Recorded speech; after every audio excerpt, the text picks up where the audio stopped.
Nyanyi-nyanyi di gereja buat siapa sih? Yuk kita obrolin.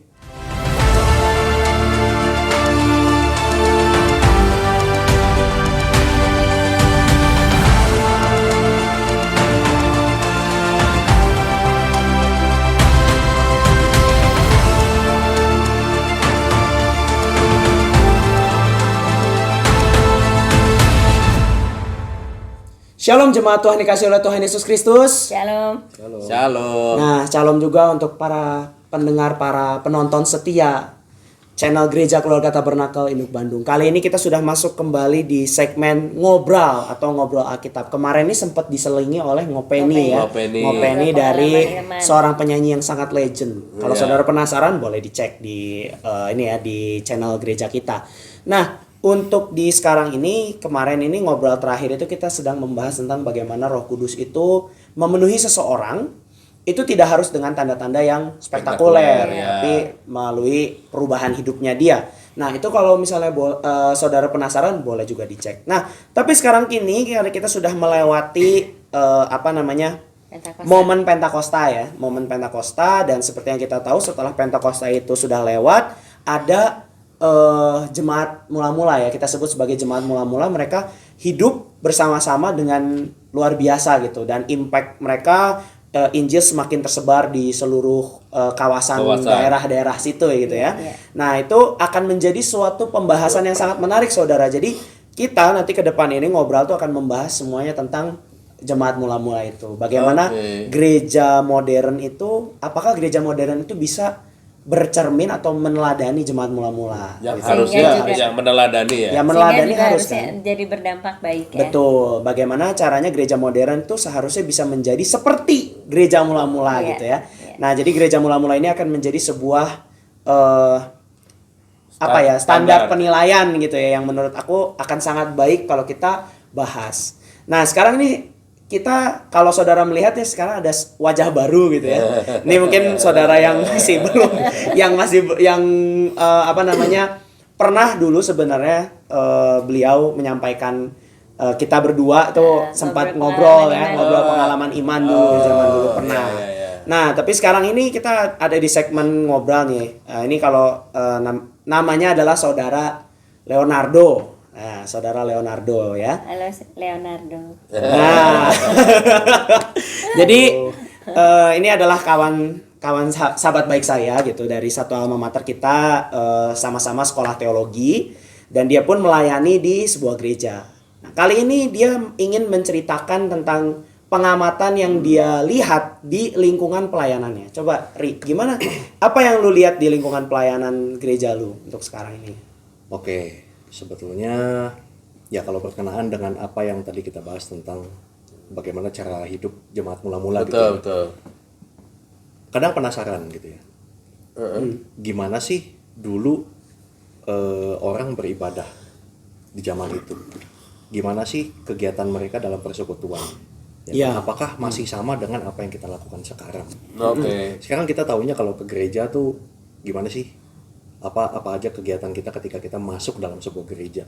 Kita tahunya datang mau ibadah tuh berarti ada saat teduhnya dulu, baru kemudian nanti ada liturgi ibadahnya berjalan, dimulai dari nyanyian, mendengarkan khotbah, terus nanti mungkin ada ngasih persembahan, ada pengumuman dan sebagainya. Nah, spesifiknya sebetulnya penasaran tentang bagaimana presiden worship-nya itu, nyanyian dan pujiannya itu. Ya kadang suka kepikiran, zaman dulu apakah orang memuliakan Tuhan dengan gaya yang sama seperti yang sekarang ya. Kadang suka penasaran gitu. Sejak kapan gereja-gereja memuji dengan gaya yang kita pakai sekarang? Dimulai dari sejak kapan gitu. Nah, fenomena yang aku dapatkan cukup menarik untuk kita bahas adalah bagaimana penyembahan itu adalah menurut mereka penyembahan. Tetapi apakah sesungguhnya kita benar-benar sedang menyembah Tuhan? Ya, ambil contoh, kita perhatikan aja lagu-lagu yang kita nyanyikan sekarang gitu. Lagu-lagu yang kita nyanyikan di gereja dengan genre musiknya seperti apa, didukung dengan fasilitas yang seperti apa, lighting, videotron dan sebagainya. Bahkan produksi musiknya bisa setara dengan konser gitu ya. Betul. Kadang saya berpikir, apakah orang masih benar-benar datang menyanyikan puji-pujian itu dengan hati yang terarah kepada Tuhan, atau mereka sedang menikmati suasana entertain. Oh, Gitu. oke. Suasana entertain. Jadi begini, awalnya itu dimulai dengan melihat teman yang mengupload story di Instagram gitu. Oke. Nah, Story ini. di Instagram ini kan kehidupannya Gen Z dan Gen Alpha banget Ya, gitu ya. kehidupan kita banget itu. Nah, dari bentuk story-nya, saya bisa bayangkan apa yang dia lakukan di tengah-tengah Ibadah. peribadatan itu. Ya, saya membayangkan ini orang pasti sedang bernyanyi, bertepuk tangan begitu ya, sambil menyanyikan lagunya. Kemudian di tengah-tengah itu dia mengeluarkan handphonenya dari saku, Iya. dan dia pasti mulai membuka kamera sambil tetap melompat-lompat, HP-nya mulai diangkat untuk menunjukkan crowd.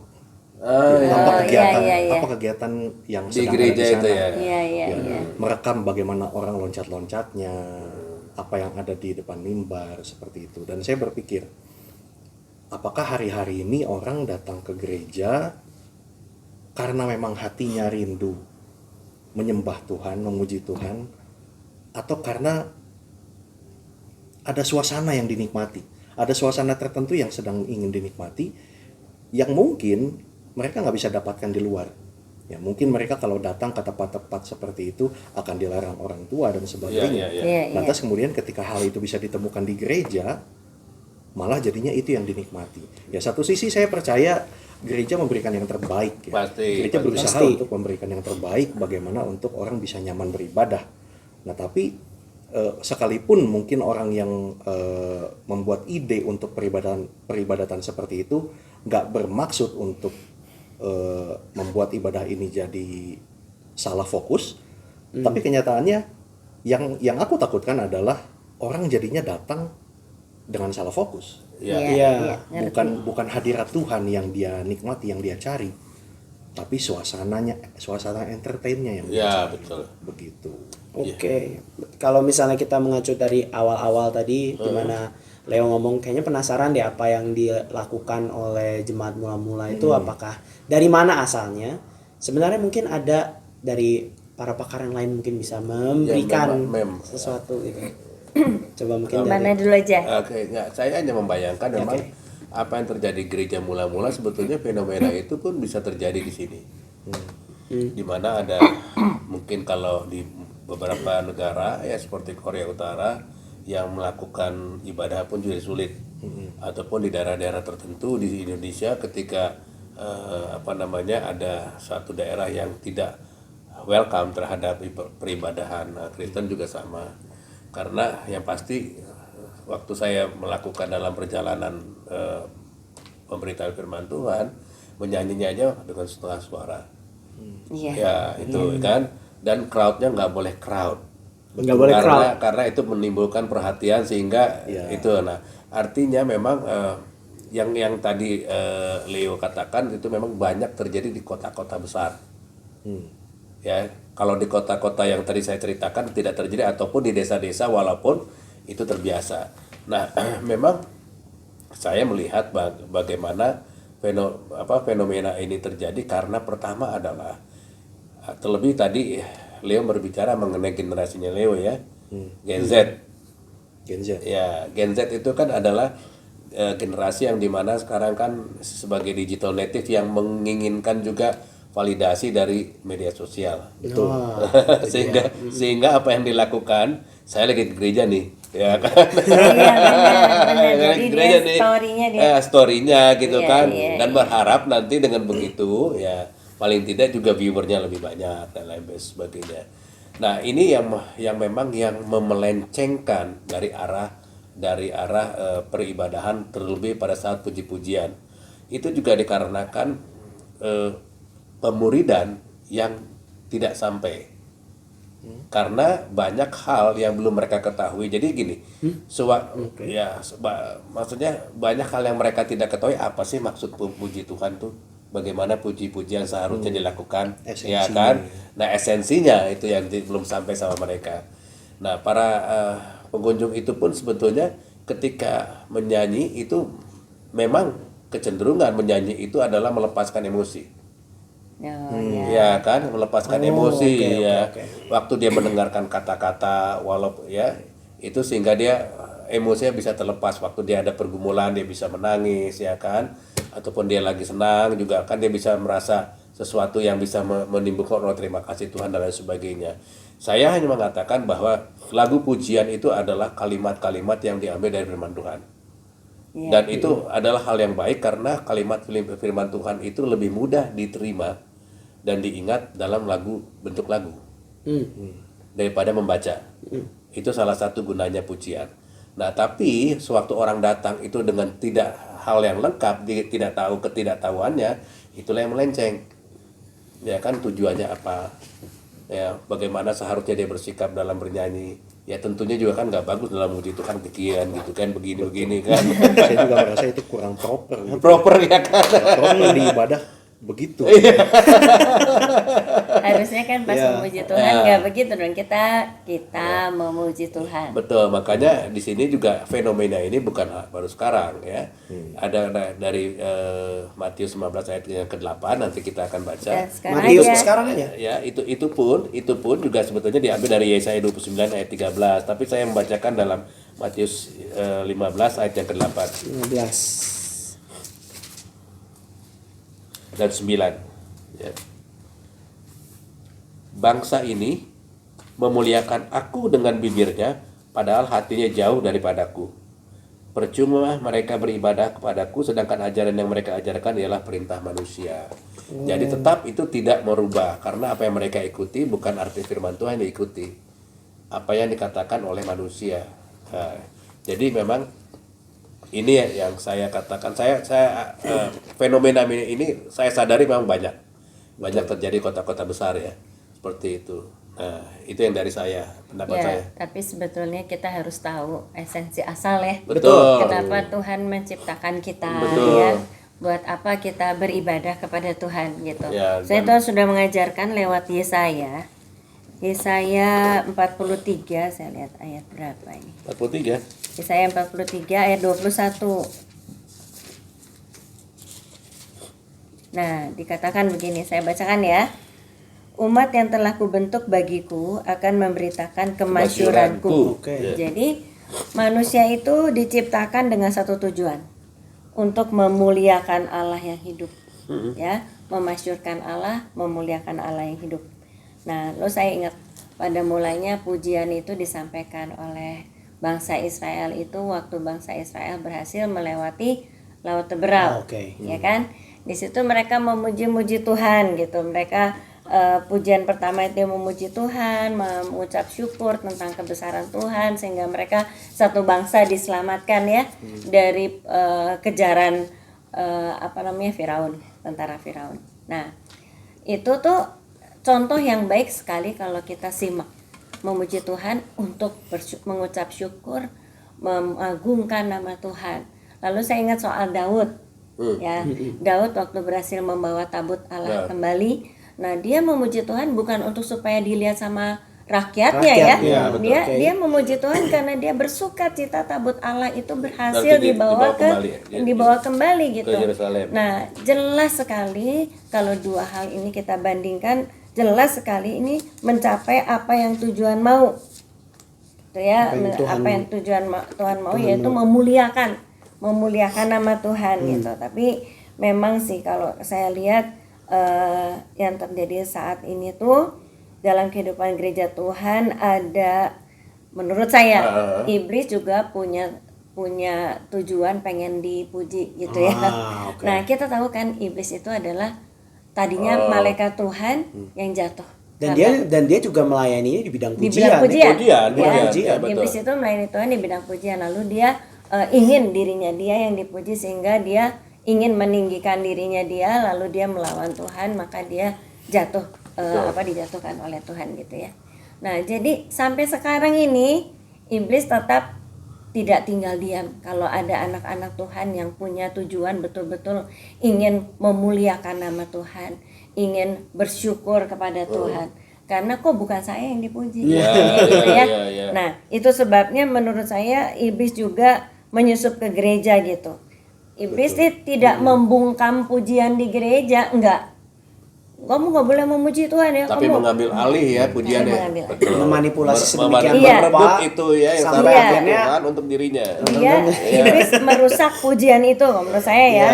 Dan kita tahu setan juga memang karena itu kesombongan dia yang paling elok, malah dia yang harusnya dipuji, dia yang tadinya memuji Tuhan berbalik dia yang harusnya dipuji. Nah bukan mungkin sampai hari ini saya pikir setan masih tetap ingin mendapat pujian dari manusia. Jadi pujian yang seharusnya hanya untuk Tuhan tapi dibuat sedemikian rupa oleh setan sehingga nggak sadar itu ternyata buat setan itu sendiri gitu ya. Nah mungkin ada kaitannya dengan tadi yang Leo bilang ya, kenapa kok jadi bentuknya entertain gitu. Nah kenapa kalau entertain, kita tahu kalau entertain itu menyenangkan hati manusia itu sendiri ya. Ya Si pendengar. Menyenangkan hati si pendengar ya. Iya, pendengar Atau terus atau ketika kita tahu juga ada karaoke kalau di sekuler gitu ya. Kalau karaoke itu kan kita nyanyi untuk kesenangan kita sendiri gitu. Betul. Nah, hati-hati apakah itu yang disebut dengan pujian di gereja yang enggak lah. Nah, jadi mungkin itu yang tadi Leo tuh bilang ada yang kok kayaknya entertain dalam tanda kutip. Gitu. Nah, mungkin ada yang punya satu masukan, ada satu ayat yang menyatakan bahwa sebetulnya pujian itu buat Tuhan, terus hasil yang luar biasa karena dan untuk apa pujian itu? Iya. Ini kan kalau kita buka di Ibrani 13 tuh ayat 15. Ibrani 13 ayat 15.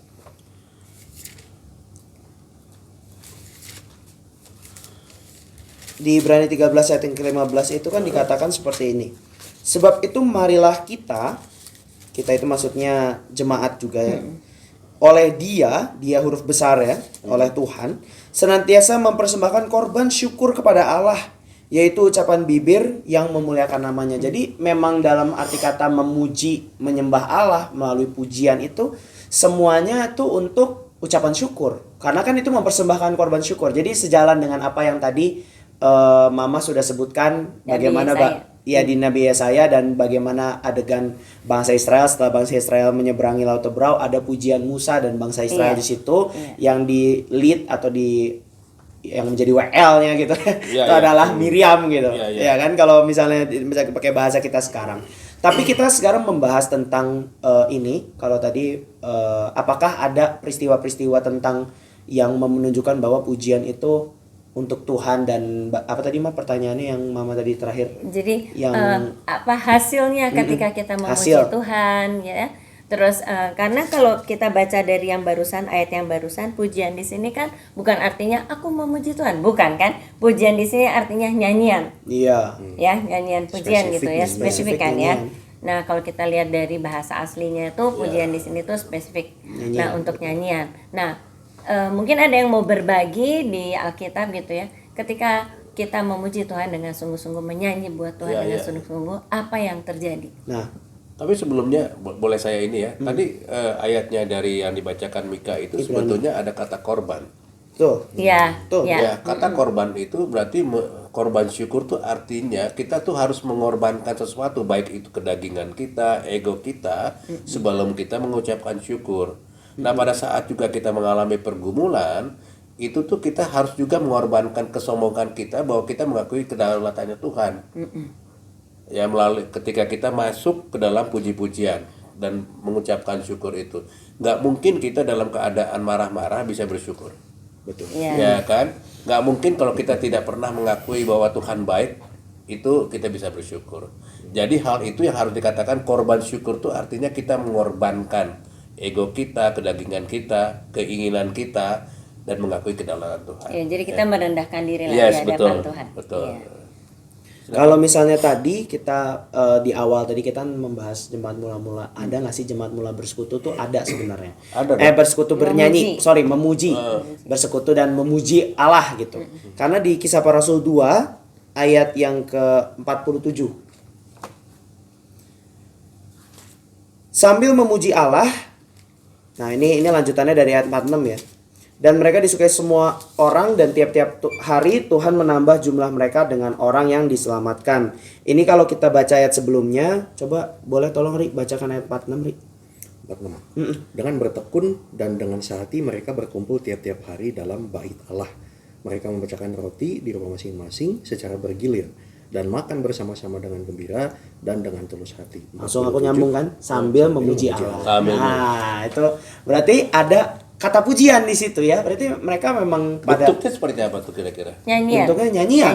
Karena Nah. itu memang pujian kan. Nyanyiannya seperti apa ya dulu ya? Nah, itu Oh, iya, Belum ada, iya, belum. iya. Kalau sekarang ini kan udah ada kan. Full band. Ya, Ya maksudnya pasti dulu nggak mungkin full band. Nah, bukan peralatannya. bukan peralatannya, lagunya. Oh, bener juga. Iya, Dulu iya. apa yang mereka nyanyikan? Mazmur.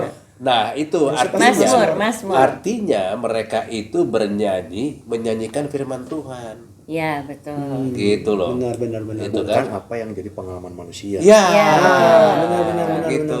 Soalnya kalau kita lihat Mazmur Daud juga ya banyaknya selalu meninggikan Tuhan. Betul. Mengucap syukur Tuhan kekuatanku. Meskipun ya kan, latar belakangnya memang apa yang dialami Daud sebenarnya. Iya. Ada kan Strong pointnya strong selalu pointnya tentang Tuhan gitu itu. Bukan tentang kitanya ya, bukan tentang perasaan kitanya gitu. Jadi rasanya sih kita jangan sampai kita harus jagalah, Iya, kita iya. jagalah ya. Setidaknya di gereja kita masing-masing gitu. Amin. Jangan sampai pujian yang kita atau ketika kita menyanyi buat Tuhan itu kita seperti sedang memberitahu pada khalayak ramai bahwa kita sedang beribadah nih.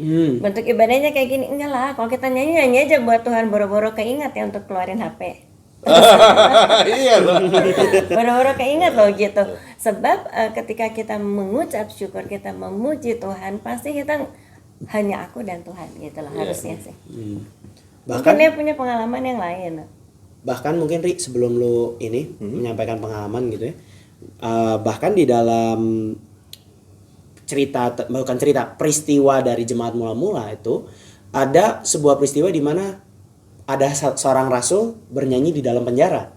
Iya, Bernyanyi di dalam penjara. Iya, Paulus ya. Itu adalah Paulus. Coba minta dan kasih Om Daniel tolong bacakan kisah para rasul 16. 16 ya. Pasal 16 ya. Ya, ayat yang ke-25. Kisah para Rasul 16 ayat yang ke-25. Tetapi kira-kira tengah malam Paulus dan Silas berdoa dan menyanyikan puji-pujian kepada Allah dan orang-orang hukuman lain mendengarkan mereka. Nah, ini kan kalau misalnya aku lihat di sini tuh mereka menyanyikan puji-pujian kepada Allah. Bukan menyanyikan puji-pujian karena mereka sedih dirinya mereka di penjara gitu kan kayak aduh saya di penjara saya terpuruk begitu terus kemudian saya menyanyikan lagu-lagu galau gitu kan enggak gitu. Tapi menyanyikan puji-pujian kepada Allah. Galau rohani ya. Galau rohani. Kalau puji-pujian Allah tuh artinya Allah baik, Allah hebat, Allah ya itu kan puji-pujian ya. Puji-pujian kepada Allah gitu. Allah berkuasa. Dan aku rasa tidak di hadapan crowd ya. Paling orang-orang penjara itu aja mendengarkan. Tapi kan tujuannya bukan untuk supaya orang penjara mendengarkan, mereka memuji Tuhan iya, aja bukan. gitu. Karena mesti dibaca ayat selanjutnya. Kan tadi udah dikasih tahu kan ya, mereka jadi Selanjutnya coba Kak. dan orang-orang hukuman lain mendengarkan mereka. Betul. Ya. Terus yang tadi ditanyain apa akibatnya? Apa akibatnya? Kan, Apa outcome-nya ya? Ya, Hasilnya. ayat 26. Oh, yang terjadi gempa. Ya, akan tetapi terjadilah gempa bumi yang hebat sehingga sendi-sendi penjara itu goyah dan seketika itu juga terbukalah pintu dan Semua terlepaslah semua pintu dan terlepaslah belenggu mereka semua. Mereka semua. Ada mukjizat ya. Iya. Jadi ketika kita betul-betul mengagungkan Tuhan, meninggikan Tuhan, menyanyi hanya karena Tuhan, untuk Tuhan, itu tuh mujizat terjadi. Dan aku pikir di sini tuh mereka bisa bernyanyi. Berarti kalau misalnya sampai terjadi seperti ini, fokus hatinya tuh betul-betul bersyukur menyembah Tuhan. Kayak tadi yang Om Daniel ngomong, nggak ada kedagingan gitu kan. Iya, tuh. Mereka bisa marah-marah sebenarnya di penjara. Kenapa gua harus di penjara di sini gitu? Iya, kalau iya betul. Iya kan. Nah mungkin dari situ mungkin menimbulkan satu hal nggak Ri? Kira-kira adakah yang ayat yang lu ingat atau tentang apa yang dikatakan di dalam kitab suci? Atau gitu? mungkin Lea juga bisa tanggapin dulu dari apa yang kita udah obrolin gitu ya. Bagaimana sifatnya dengan entertain tadi gitu. Ya, mengingat dari apa yang barusan kita baca banget nih ya, bagaimana orang lain mengalami mujizat juga. Artinya ada impact yang baik kepada orang lain. Iya. Gitu kan. Nah dari situ aku pengen satu ayat gitu ya. Oke. Bagaimana dikatakan apa yang kita bawa ke gereja itu harusnya jadi sesuatu yang membangun. Nah, coba kita buka nih di dalam 1 Korintus pasalnya yang ke-14. 1 Korintus 14 ayatnya yang ke-26. 1 Korintus 14 Ayat yang kedua. Iya. ayat 6. Ya, di sana bilang begini. Jadi bagaimana sekarang saudara-saudara? Bila mana kamu berkumpul, hendaklah tiap-tiap orang mempersembahkan sesuatu yang seorang mazmur, yang lain pengajaran atau penyataan Allah, atau karunia bahasa roh, atau karunia untuk menafsirkan bahasa roh.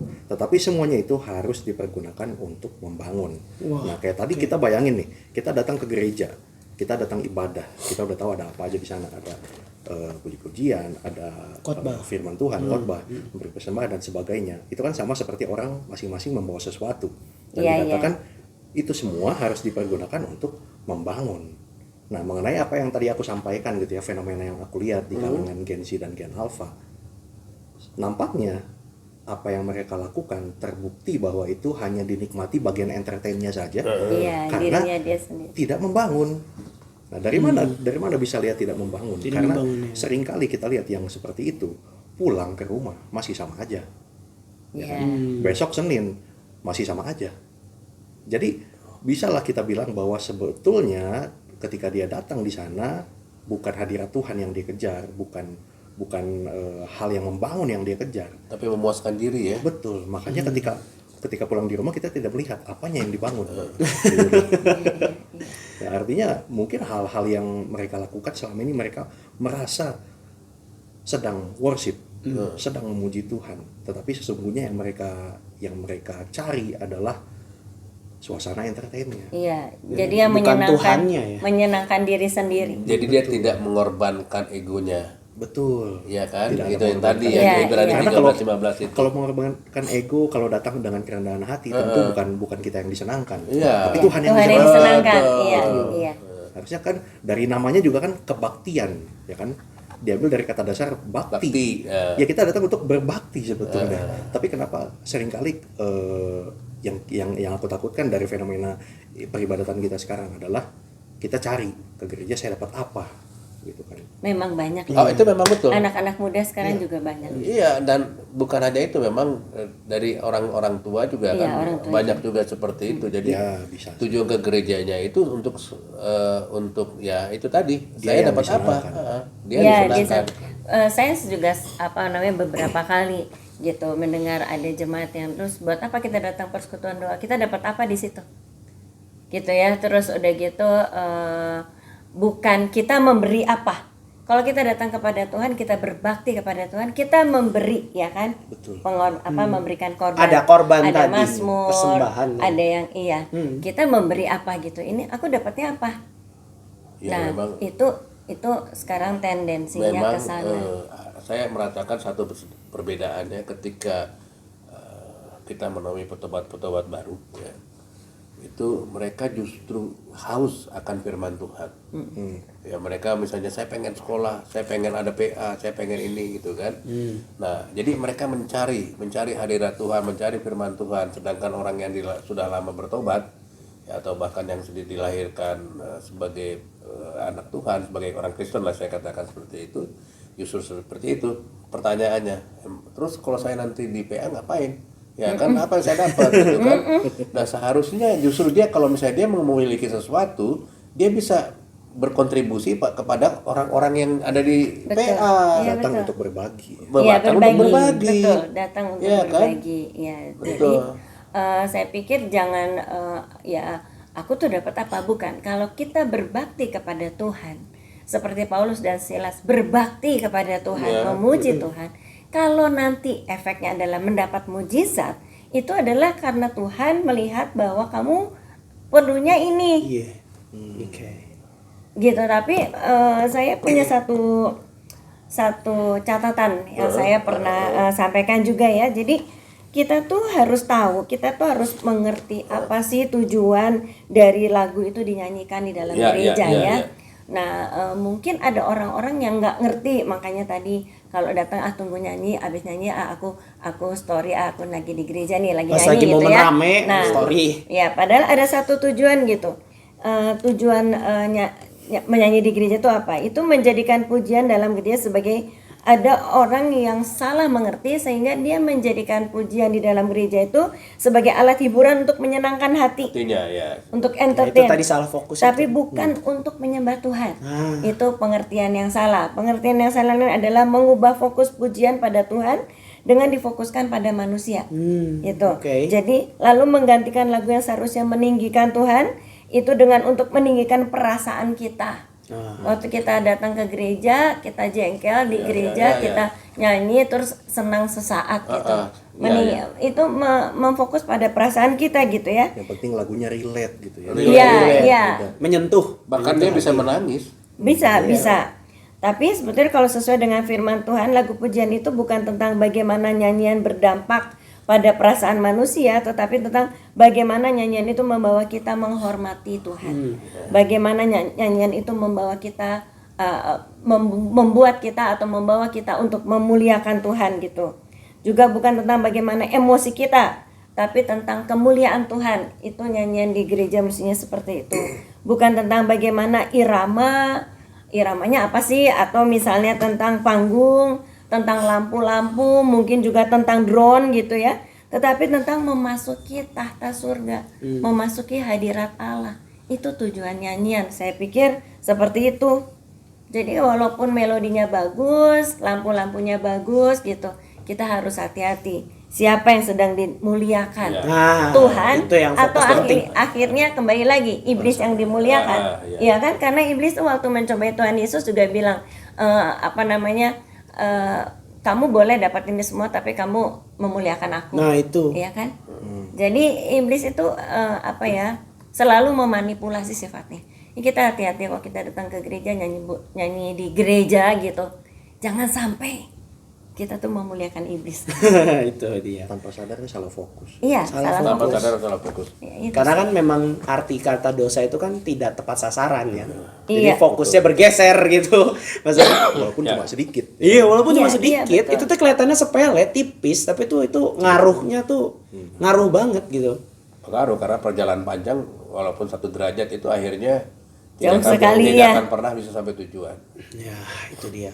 Nah, tapi tadi saudara sudah dan para penonton semua sudah mendengarkan kesimpulan yang tadi ditutup oleh Ya. pakar Ibu Gembala kita luar biasa. Pakar lagi, ya, bukan memang. pakar. Nah, biasanya kan saya yang simpulin, kali ini Ibu Gembala lah sesekali gitu ya. Nah, kalau misalnya tentang terima kasih untuk Saudara Leo untuk bercerita sama kami juga. Mudah-mudahan yang berikutnya bisa ikut serta. Ya, ikut Ya, lagi. kita ikut serta lagi ya. Nah, jadi dengan seperti ini ya saudara ya, kita tuh bisa menambah pengetahuan. Yang ditambah pengetahuannya bukan hanya saudara yang mendengar saja, kami pun di sini mendapatkan Ya. pandangan-pandangan baru, mendapatkan cara problem solving yang baru. Tapi semuanya tentunya berdasarkan firman Tuhan. Karena ini acaranya ngobrol Alkitab. Jadi harus berdasarkan firman Tuhan. Kalau misalnya nih dari penjelasan kita dari tadi gitu, saudara mungkin merasa kayaknya ada yang perlu saya tanyakan atau kayaknya ada yang kurang di bagian mana, boleh saudara tulis di kolom komentar di bawah. Karena kolom komentar di bawah ini selalu terbuka untuk menampung seluruh pertanyaan dari saudara semua. Dan juga jangan lupa klik like, kemudian share ke teman-teman lain yang membutuhkan mendengarkan ngobrol kita pada saat ini. Kemudian subscribe dan nyalakan notification bell sehingga tidak ketinggalan video-video ngobrol berikutnya. Untuk itu, acara ngobrol kita cukup sekian. Tuhan Yesus memberkati. Shalom.